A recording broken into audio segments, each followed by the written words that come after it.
dari ulama, kiai, habaib dan tokoh Jawa Timur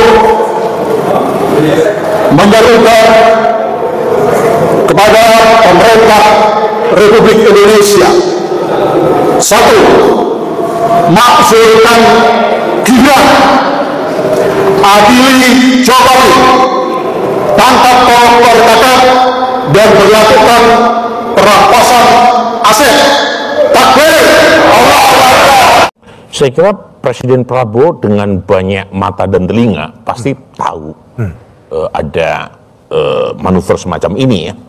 Dan buat saya sih, saya sebagai bagian dari masyarakat menuntut aktor politik untuk mempercepat proses ini supaya tidak berlarut-larut. Jadi apa tema kita ini? Pemakzulan Gibran jalan terus, kenapa? Kenapa gitu? Karena Pak Prabowo membiarkannya. Itu. Gimana sih? Karena Pak Prabowo membiarkannya.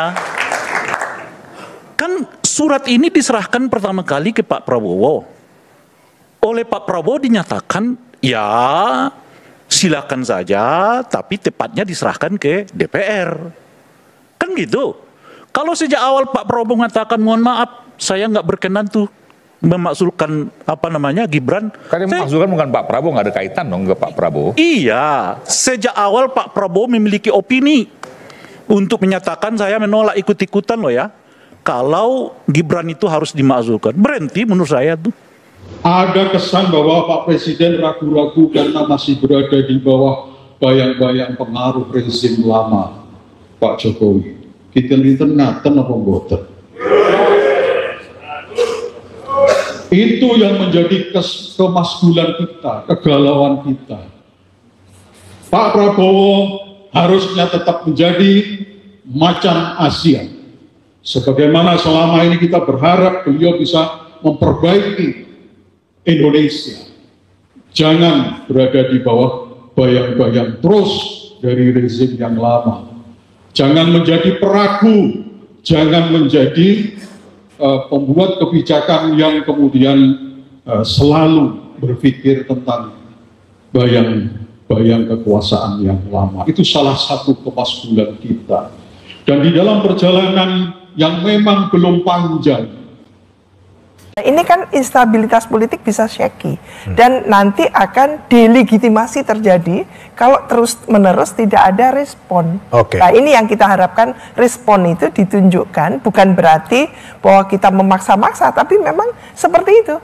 Jadi Mas Doli sudah mengatakan tadi itu, tolong direspon oleh DPR. Bagaimana pada saat Pak Habibie dulu mundurkan diri, atau Pak Harto mundurkan diri, Pak Habibie naik gitu ya, terus kemudian Gus Dur di impeachment. Nah, pengalaman-pengalaman itu kan membuat kita membuat sistem yang lebih baik. Makanya sekarang itu susah mau jatuhin presiden sama wakil presiden itu. Gitu.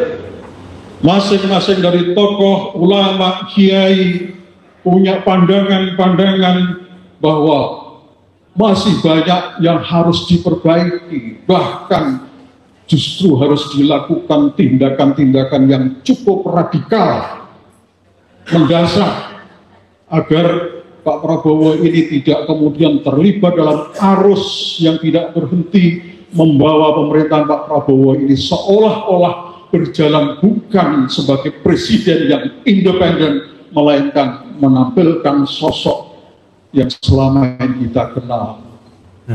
Dan buat Mas Gibran juga penting. Ya, tidak tersandra, menyandera dirinya ya, kalau misalnya tidak segera diselesaikan. Dan yang paling penting buat saya sebagai bagian dari masyarakat adalah kita menunggu aksi konkret dari pemerintah berkaitan dengan raport-raport yang masih merah, terutama soal ekonomi.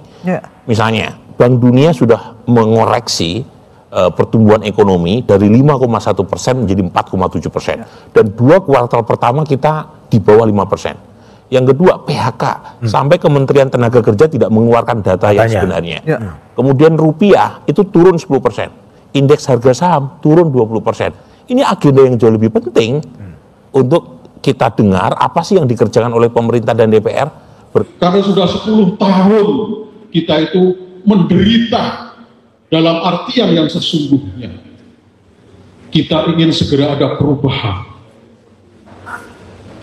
dan kita mencermati perjalanan dari Pak Prabowo dengan kabinetnya, ternyata hingga catatan hari ini kita melihat Pak Prabowo belum menampilkan kinerja sesuai yang kita harapkan bersama. Kira-kira begitu apa begitu? Di DPR sebagai lembaga perwakilan rakyat, kita harapkan memang fungsi representasi itu dijalankan secara efektif. Oleh karena itu ada keterukuran. Jadi kita memilih sistem demokrasi itu salah satunya adalah kita diberikan satu keterukuran, satu kepastian gitu. Jadi bukan dipanggang. Memang politik itu selalu wait and see dan sebagainya. Tapi ini bisa menjadi quote unquote bola liar karena bola liar. Karena bisa kemana larinya? Betul. Bisa kemana-mana ini. Sementara Indonesia sedang tidak tentu baik-baik saja. Iya, sedang tidak baik-baik saja. Kita ingin ada tentu konsolidasi gitu ya. Bangsa Indonesia menuju nanti bagaimana kita jauh lebih sejahtera dan sebagainya. Kita setuju dengan membangun. Tapi tidak boleh juga kita ignorant gitu ya. Seolah-olah kita itu fine-fine saja.